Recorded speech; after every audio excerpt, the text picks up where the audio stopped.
C-spine's clear. Let's sit him up. Do you want cardiac enzymes? No. How about a head CT? Nope, no headache, no focal findings. Forgot to eat breakfast. Maybe that's why I got dizzy. Yeah, you got a lot on your mind. Boy or girl? We want to be surprised. You got kids? Yeah, I have a little girl. She doesn't live with me, but... Okay, if I send him to get a chest x-ray? It's up to Dr. Gates. Get a better film in radiology. You know what? Let's leave him here. If it's simple feigning, symptoms could last a couple minutes. His dizziness only lasted a few seconds. That could indicate dangerous cardiac arrhythmia. Valid point. Got something dangerous? Probably not, but we're gonna keep you on a heart monitor. Give you another listen, huh? Anybody seen the Woods lamp? Nope. You still okay? Yeah. You know what? You're working too hard. How's the baby?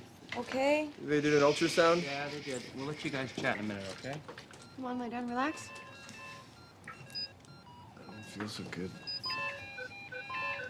VTAC! Got it. Unresponsive, no pulse. Charge at 360. Everyone clear.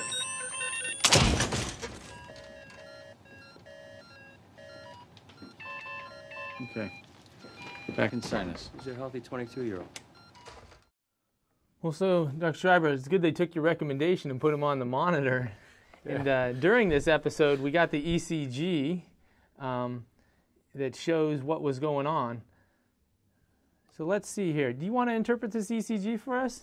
Yeah, I'd be happy to. So, well, they got a 12-lead ECG during this, although the video clip probably didn't have real time to get a full 12-lead. But for the sake of this case discussion, there's some significant findings here that bear review. So as you approach any electrocardiogram, the first thing you want to look at is for the overall appearance and in particular the rate.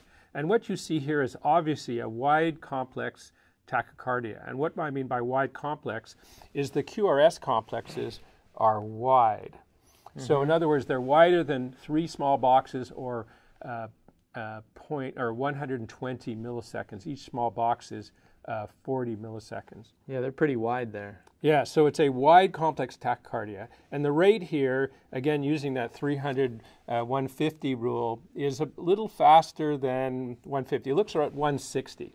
So we have a wide complex tachycardia of about 160 beats per minute, give or take. So very wide and very fast. Absolutely. So the major differential of wide complex tachycardia, is this ventricular tachycardia or is this a supraventricular tachycardia with aberrancy? And I'm going to go through some steps that you can use to try to differentiate the two. That's the most common difficult ECG to evaluate, and it's also the most VTAC. As this patient demonstrated here, he went into a pulseless VTAC. This is most likely to be a ventricular tachycardia, but we'll look at this ECG in a little bit. When you say aberrancy, what do you mean by that? When you say it could be SVT with aberrancy versus VTAC. Okay, so normally in a normal electrocardiogram, you have to understand that the width of the intervals, so whether it's the PR interval or the QRS complex, a width of an interval reflects conduction. Mm-hmm.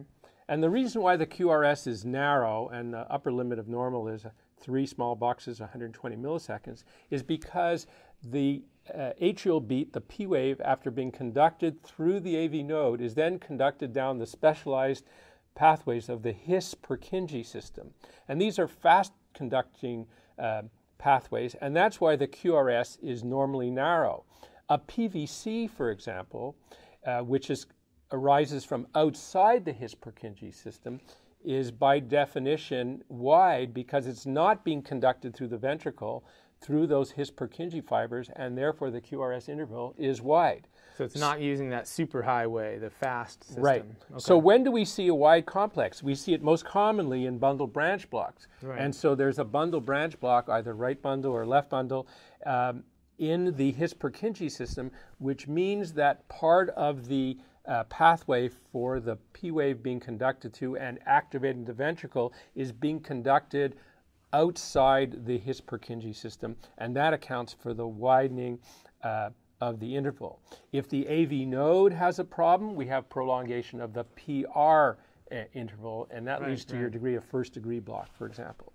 So when you have a wide QRS, it's wide because it's being conducted outside the system. So with SVT, if a supraventricular tachycardia is being conducted outside the normal His-Purkinje system, the QRS complex will be wide, and that's called aberrantly conducted because it's coming from the atria, but it's being aberrantly conducted through the ventricle, as opposed to ventricular tachycardia, where the focus is coming within the ventricle and then being transmitted and carried through the remaining ventricle and is separate from the atrium completely.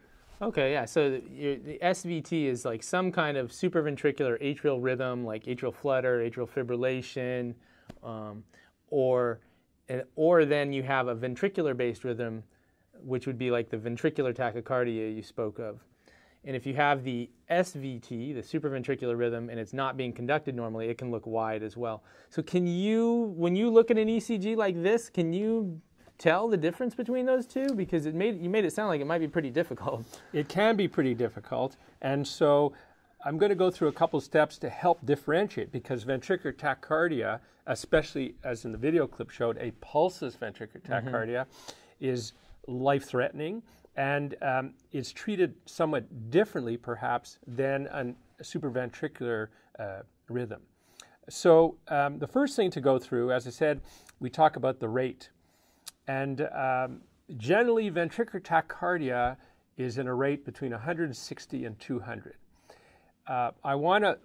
So if it's slow, like if the rate of ventricular tachycardia is say 100 or even slower, you have to be concerned that that is not typical for ventricular tachycardia. It's too slow. It's too slow. Not enough tachycardia. And the trick that fools a lot of people is if you see slow ventricular tachycardia, it's probably not ventricular tachycardia, but hyperkalemia. Oh, wow. And that is treated completely different, as you can well imagine. But also a life-threatening diagnosis, so definitely not something we want to miss. Right. So slow VTAC, be cautious. SVT, the rates can overlap with a ventricular tachycardia, so the rate alone cannot help necessarily in differentiating the two. So there have been some criteria, and one of the criteria developed by a group of family members, all cardiologists from the Brugada family. And the Brugada family, they developed this criteria for differentiating a wide complex tachycardia, whether it's ventricular tachycardia or whether it's SVT with aberrancy. So the first thing to recognize in ventricular tachycardia is the focus is arising from the ventricle. And therefore, by definition, you have to have AV dissociation. In other words, there will be P waves present, but they're completely dissociated from the ventricle, just like in complete heart block. Okay. So one of the clues and one of the criteria is AV dissociation. So you want to look carefully, can you see P waves that are disassociated from the ventricular rhythm?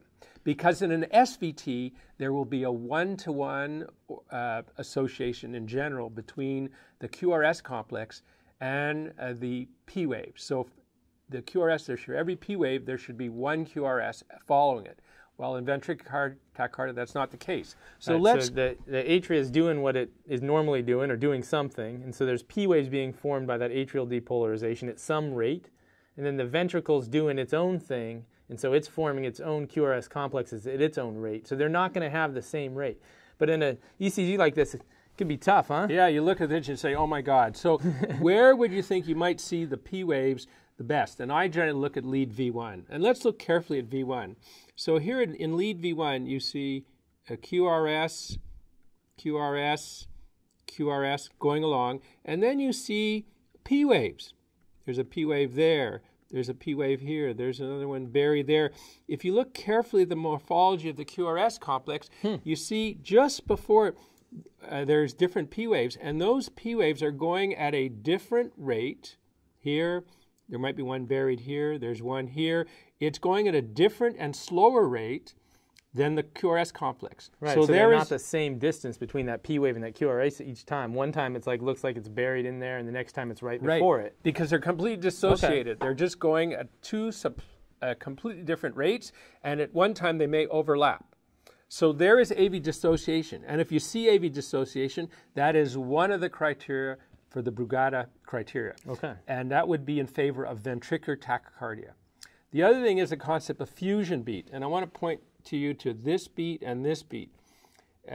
This beat. These are all the same beats, just recorded on different leads. Right. So this example of a fusion beat, and what is happening here is the P wave is being conducted by its own QRS wave, which then merges with the QRS complex of the ventricular tachycardia.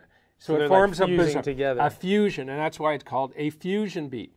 So that's an example of fusion beat, and that can only occur when there's AV dissociation.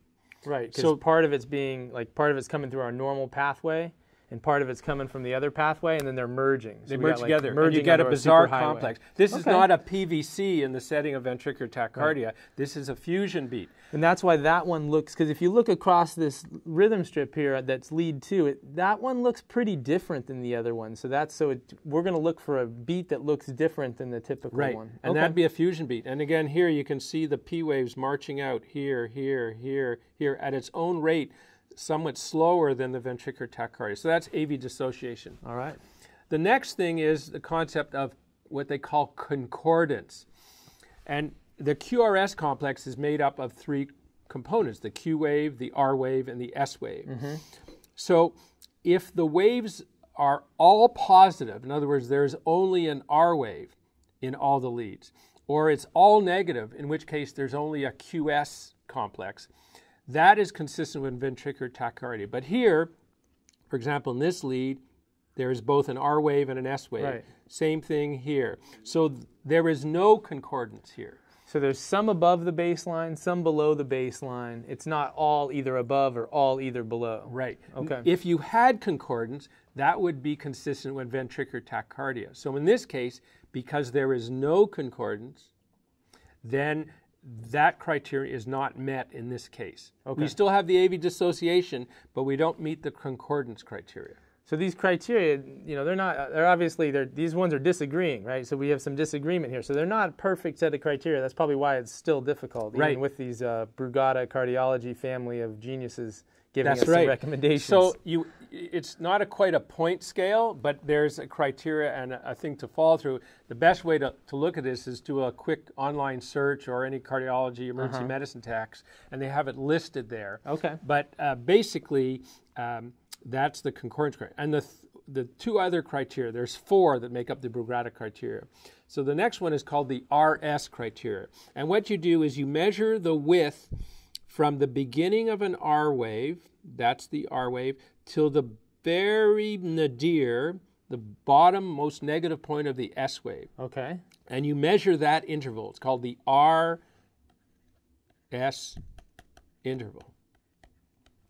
And that's greater than 100 milliseconds. So in Okay. other words, 100 milliseconds is 2.5 boxes.